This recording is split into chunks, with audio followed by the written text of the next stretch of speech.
Hi guys and welcome. Today I'm not looking at a commercial snus, but please keep watching because I think this will be really interesting. It's a homemade snus made by a guy who seems to know a lot about tobacco. He seems to have really good taste in tobacco and he's really musical too. His name is John Spiers and he lives in the UK where he grows his own tobacco. In 2014 and 2015 he grew Silver River and Bolivian Criollo Black. And those are really strong plants with big leaves and they're fast curing, so they're ideal for homemade snus. So thank you very much, John, for sending this to me. I'm really excited to try it. And sorry for not getting around to making this video until now. I've had it for a while, but John also sent a lot of information that I want to get into this video, so I thought it required some preparation. I've got a note here, I might have to look at that. Also, he wrote me a little note that I'll read to you. So what he's trying to do here, he's trying to bring back an extinct snus. So it's similar to a snus that was called Rallarsnus. And Rallare was a person back in the day laying the railroad tracks. And it's a Finnish variety, based on a Finnish variety. The snus is called Strengbergs Grov. And he's written a note here, as I said. I'll read this for you. Hi Andreas, here is the latest snus I have made from my homegrown tobacco. This one is made using 75% Bolivian Criollo Black and 25% Silver River and follows the recipe of the old Finnish brand Strengbergs, which got closed down by the EU. So with the EU snus ban, that one no longer exists. And I've seen a recipe for this, so he's trying to copy that recipe. That specific one that I saw had Kentucky Dark Fire raw tobacco in it, but he's using the Bolivian Criollo Black and Silver River that he's grown himself, so that's pretty cool, I think. So what's here, I'm going to have to use my note, I'm afraid. It's got a pure tobacco flavor to it. I haven't tried it yet, but that's what it should have. It's his latest batch. It has salt in it. It has salmiak, which is salty licorice, and potash, which is potassium carbonate. And it's specifically important to keep this in the fridge for a week, otherwise it's not going to taste well, apparently. And John uses a sous vide machine as a water bath to hold a glass mason jar for the cooking. So I think that's the main information I have here. Looks like it. Okay, should we get into this one? Before I do, he did send this as well. Look at that. It's a Rustica Twist Chew that he's kept in a jar with bergamot infused cotton wool. So it should have like a mild Earl Grey like taste to it. And the idea is that it's a chew that is more like snus in its consistency a little bit, that you can chew on and it should still form like a paste. So I think that looks really cool. So you cut it off in small pieces. I've done that already with a little piece and I will go through this. I think you can, yeah, it's still soft. You can, put some water on it as well, I think, to soften it up. And this one, initially it reminded me a little bit of Ove's homemade snus that I looked at in a previous special video. I think it has matured a little bit now, actually. It's very tobacco centric, and I will get back to you and tell you what I think about that when I use it more. So he wrote about this one. I'm also enclosing a piece of my Rustica Twist Chew. You use it by cutting off a piece slightly smaller than a snus portion and placing in the upper lip. By biting it gently and putting it back, you can release more flavor and nick. If you like, you can make the twist softer by sealing with a few drops of water. So I might do that, especially since I've had it for a while now, but I tried it when it was really fresh. It's nice when it's homemade like that. It's rare you get that from the commercial products, I find. So here we go. I'm used to just going like there's a small catch lid on this one. it's not a commercially available product. Not yet. Maybe you can sell it one day. Okay, let's see if I can get into this one. Oh, come on. Yeah, you can tell I haven't opened this one yet. Well, it's me being silly because I probably need to go like this, don't I? Yeah. It's basically got a duct tape on it. There we go. I'm so used to opening the commercially available products. It's going to work a little bit different here.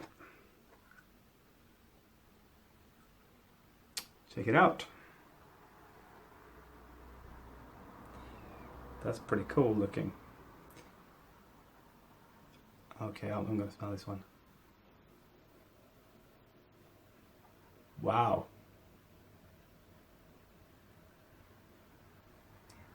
That's really nice. And he wrote to me and said also that he was happy. John was happy that I hadn't opened it straight away because it sort of matures after a while. And this smells really, really impressive. Wow, okay, I'm gonna bake a prill of this one. It's really dark, quite chocolatey, quite a lot of chocolate in there, but robust, and you know, it's complex as well, in a way that I think could be hard to achieve maybe when you make it. I mean, I'm not an expert at all on homemade snus. I've never made it. Hopefully will do in the future. Actually, John has I'm going to try to locate them again. I've seen a couple of his videos where he's actually showing him growing the tobacco. See if I can link to that or show a little bit here maybe for you while I bake this. Okay, it's not that easy to bake. It falls apart quite a bit. So very finely ground this one.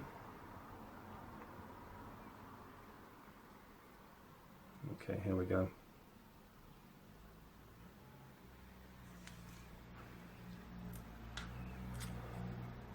So yeah, you see it's really a fine tobacco there. And I mean, this is seriously impressive stuff. It just has a lot more smell than, for instance, like I recently tried Skruf loose, which is a good solid loose, but this has a purity, an earthiness, salty, a lot of the chocolate. So the original was called Strengbergs Grov, so that's, you would think it's a bit like the Grov then, like a bold, coarse feel to it. And it does have a lot of smell. I'll get right back to you. I'm gonna use a lot of this up and I'll tell you more, get my impressions of it. See you soon. Just wow, John. I'm not just saying that because it's a homemade snus, trying to be nice to a guy. Doing this, I'm trying some mediocre stuff, some bad stuff, some really good stuff. And I get really excited if I try something exceptional, especially if it's homemade. And I'm really impressed with this snus, John. I'll tell you about it in a second, because first, the Rustica Twist Chew.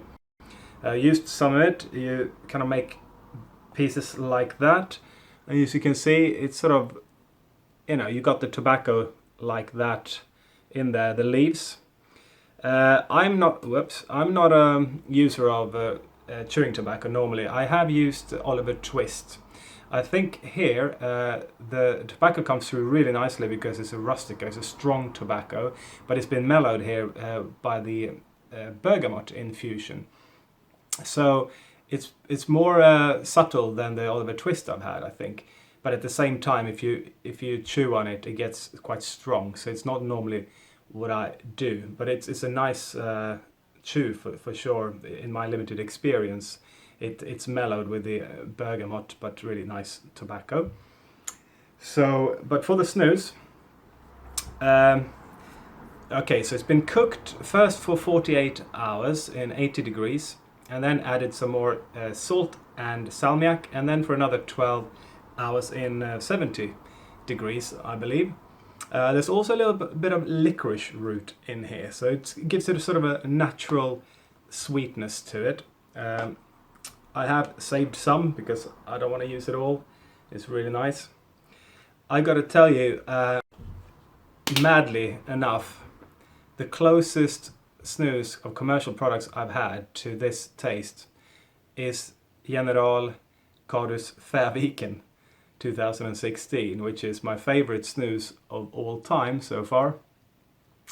And I'll go into the detail of the taste of this one, and I'll show you John's own footage while I do so. So this one, I actually prefer this to so many other snuses, including General Mackmyra Loose that I recently tried. Especially considering that it's homemade here in Oxfordshire. So it's really bold, it's really quite chocolatey, dark character to it, dark fruitiness, like the Färviken had a bit of lingonberry. This still has fruitiness, but it's really dark. And just like the Färviken, it's got really nice tobacco character. And both of these have got like a powerful, mature taste to them, which I don't get in pretty much any other snus, even after aging it for a while. So they're really complex, both this one and the Färviken. Really robust and powerful. After a while, the aroma kind of intensifies a little bit. It's really fresh. You do get a bit of ammonia there as well. It's really full. Both of them are similar in strength. There's actually a bit of added strength to them. So they're both satisfying. And this one, I would say it's actually a little bit saltier than the Färviken, and actually, believe it or not, heavier than that one. So I would say both of these are really like more like a treat.